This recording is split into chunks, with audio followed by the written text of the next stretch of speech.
rightly witness the swearing in of Congressman Jeffries. The reason we're all here today. First, just let me introduce the man who's going to swear him in. Judge Loyer. Judge Loyer is a judge on the United States Court of Appeals for the Second Circuit. He was nominated by President Barack Obama in March 2010 and unanimously confirmed by the U.S. States Senate in December of 2010. For the decade prior to his appointment, Judge Loyer was an assistant United States attorney in the Southern District of New York, where he served as senior counsel to the United States Attorney. Tonight, he has the honor of ceremoniously swearing in Congressman Jeffries right here in his district as Democratic House Leader in front of you, the constituents who have been a part of his long ascending journey. Would you please join me in welcoming Judge Loyer, Congressman Jeffries, his family, here on the stage for the moment you have been waiting for.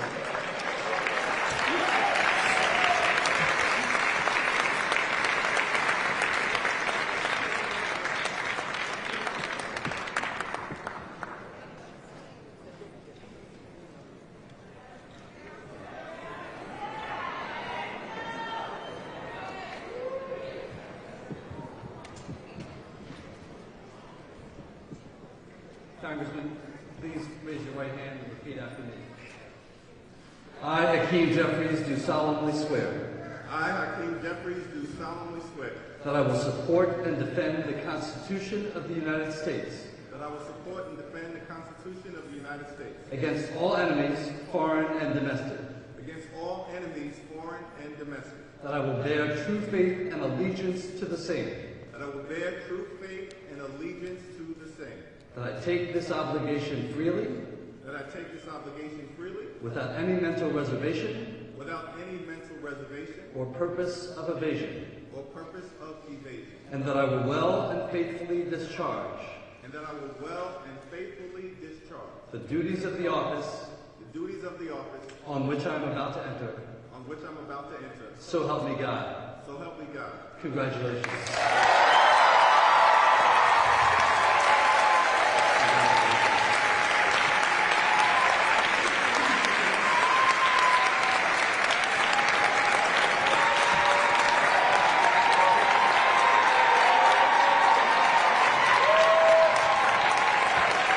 Thank you. Thank you, brother. Thank you.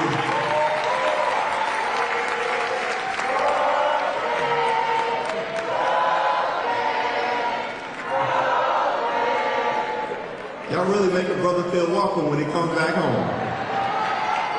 Thankful for all of you, and of course thankful to Lori for presiding over this program in such a phenomenal way, as only you can do.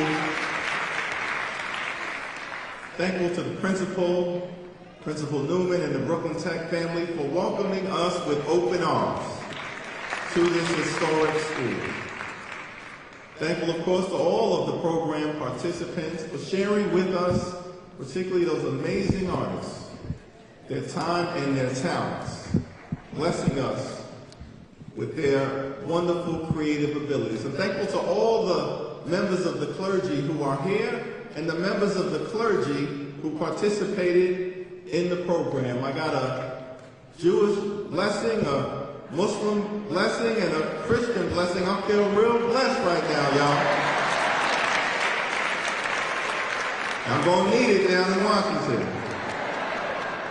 But I'm thankful, of course, to them. I'm thankful to my colleagues in government, my two sisters in the struggle, dynamic champions for our community, Congresswoman Nydia Velasquez and Congresswoman Yvette Clark, my partners in Washington, D.C., and to Congressman Adriano Espaillat, who I serve with in the Congress now and serve with in the legislature, thankful for his tremendous advocacy. Of course, the leader Schumer and Governor Hochul, thankful that they took time out of their incredibly busy schedules to be with us, and to our Mayor, Eric Adams, and our Attorney General, Tish James, two folks who I started out with in the Congress. We served together in the community, Eric as state senator and Tish as city council person, myself in the assembly, all representing the same neighborhoods here in Brooklyn. And have gone on to do tremendous things, representing us at the city level and at the state level. Someone said to me, wait, so you were in the assembly at the same time that Eric was in the state senate and Tish was in the council? I said, yeah. They said, and you all were representing the same neighborhoods in Brooklyn? I said, yeah. And then they said, well, who's representing those neighborhoods right now? I said, why do you want to know? They said, because that person may be president one day. But we're all thankful to have started here in central Brooklyn.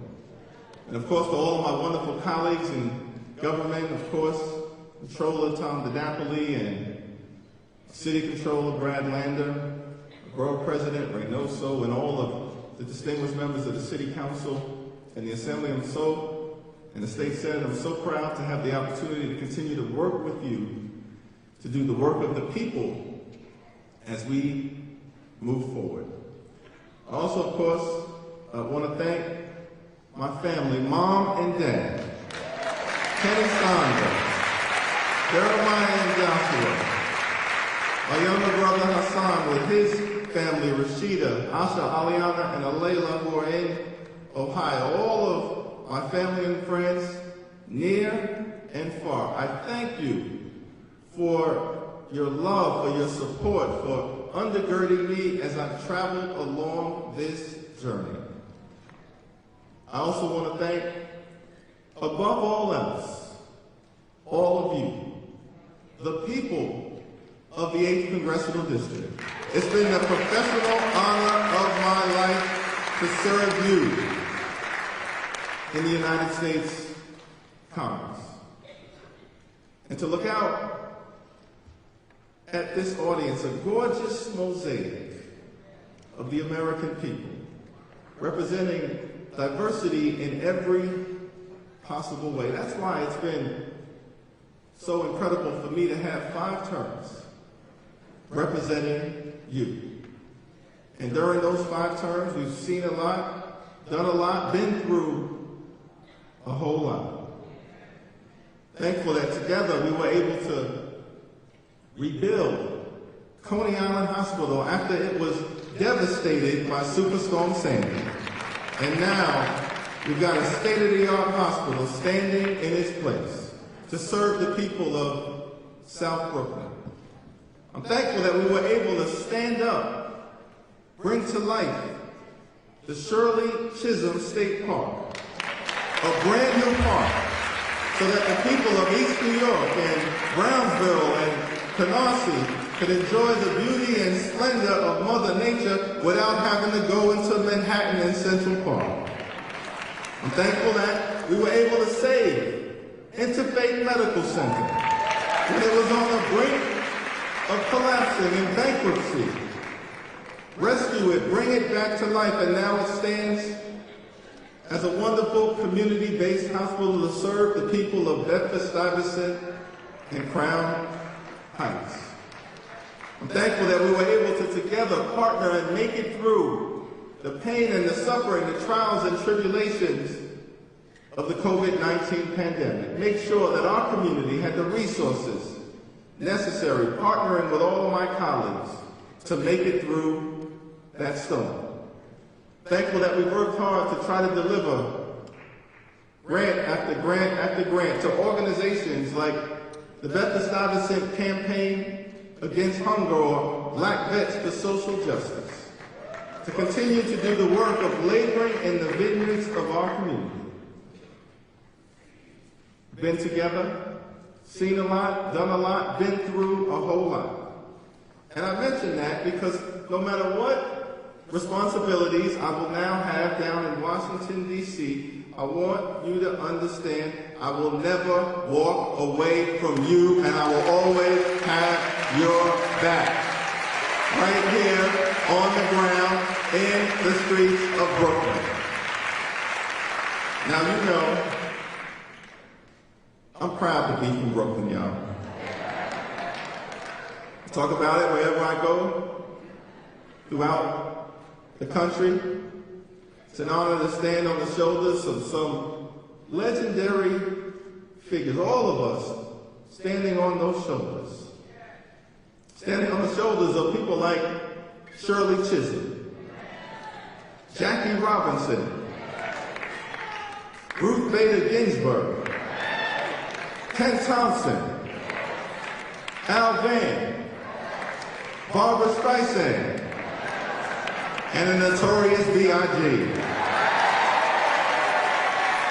You never thought that hip-hop would take it this far. Thankful to stand on the shoulders of giants, all of whom Brooklyn gave to the world. Born right across the street in Brooklyn Hospital. Raised in a working-class union household by Marlon and Lanita Jeffries, a union household in Crown Heights. Grew up in the Cornerstone Baptist Church. Started off in the Cradle Roll Department. Survived the violence of the crack cocaine era and somehow made it to the United States Congress, where it's my honor to now stand before you as the highest ranking Democrat in the United States House of Representatives. But God, but God, but God, and thanks to all of you. And I take that responsibility seriously as we continue to move forward during some challenging times. Over the last 2 years, all of us, partnering with our colleagues in the Senate, and of course led by President Biden, but all of us, Nydia Velasquez, Yvette Clarke, Adriano Espaillat, members of the congressional delegation, we worked hard to deliver big results for you and for the American people.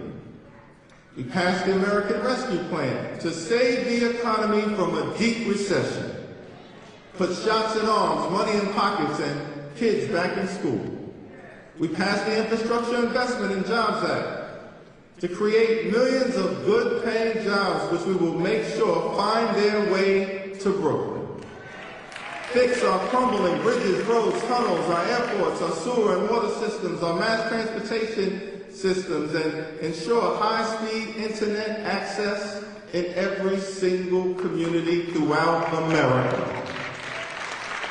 We passed gun safety legislation for the first time in 30 years, broke the back of the NRA.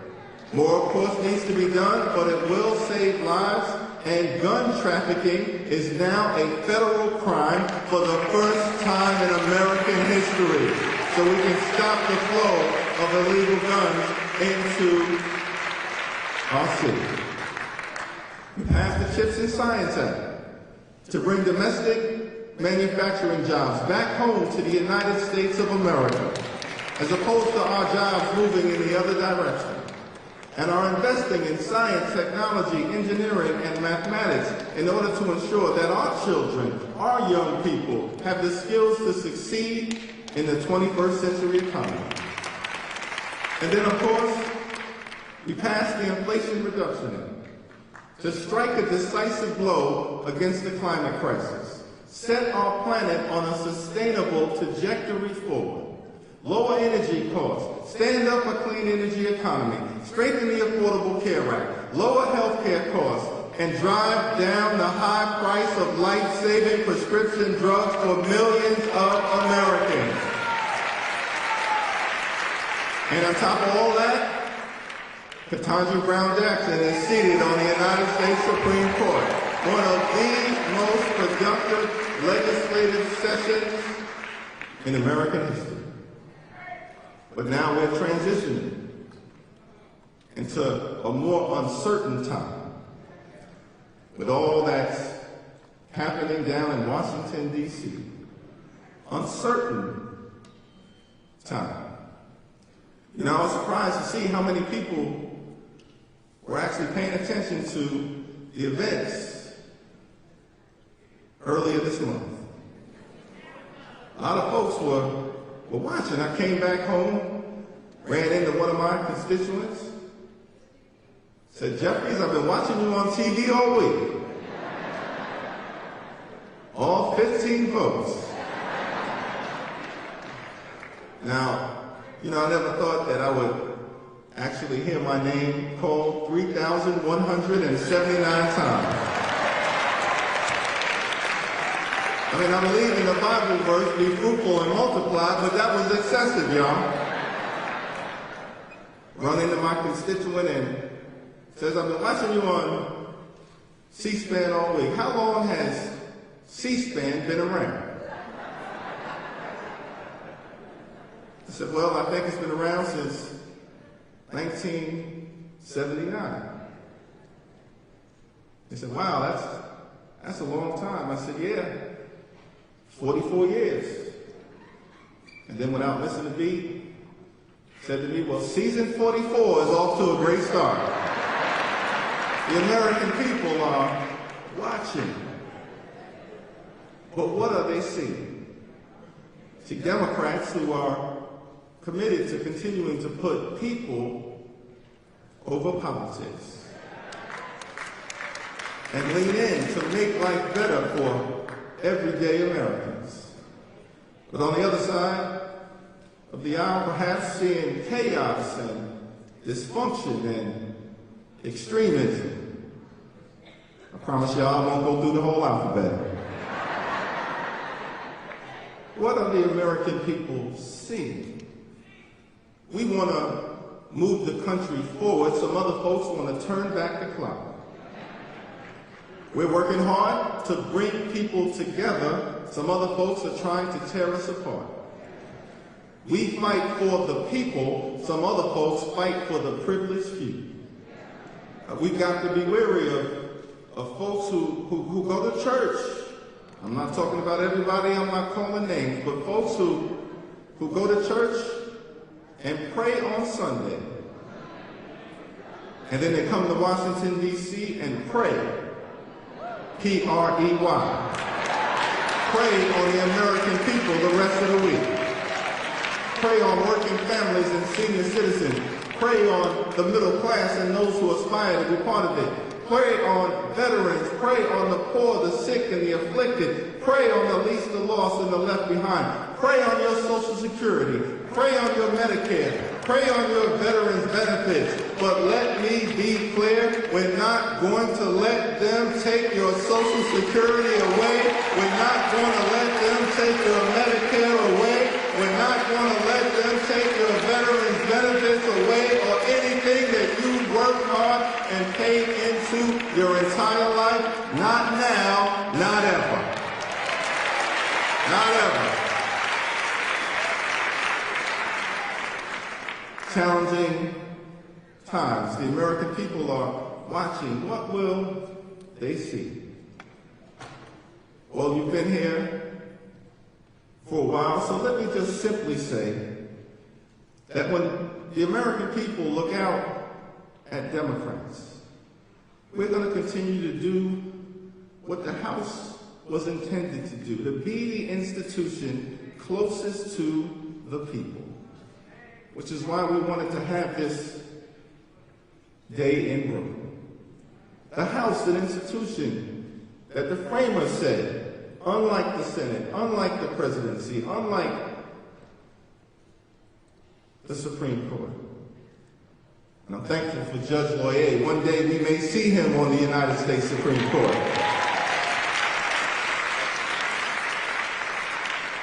But the House, the institution designed to be the closest to all of you, closest to the people. That's the reason why we had 2-year terms.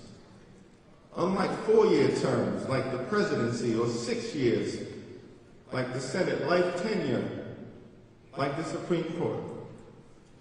So as House Democrats, we'll continue to reflect your hopes, your dreams, your aspirations, your fears, your concerns, your anxieties, to reflect the passions of the American people, consistent with what the House is supposed to be. Pushing back against the chaos, the dysfunction, and the extremism that we will see over the next 2 years.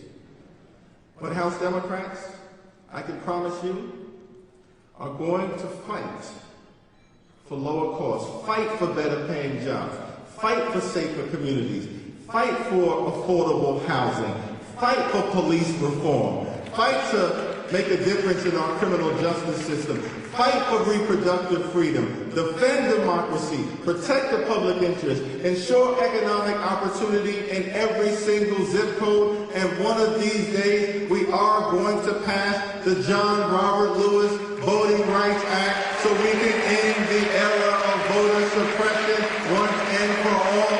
We're not going backward. We're going to keep moving forward. We're going to show up. We're going to speak up. We're going to stand up. And together, our country is going to continue our long, necessary, and majestic march toward a more perfect union. God bless you. God bless the 8th Congressional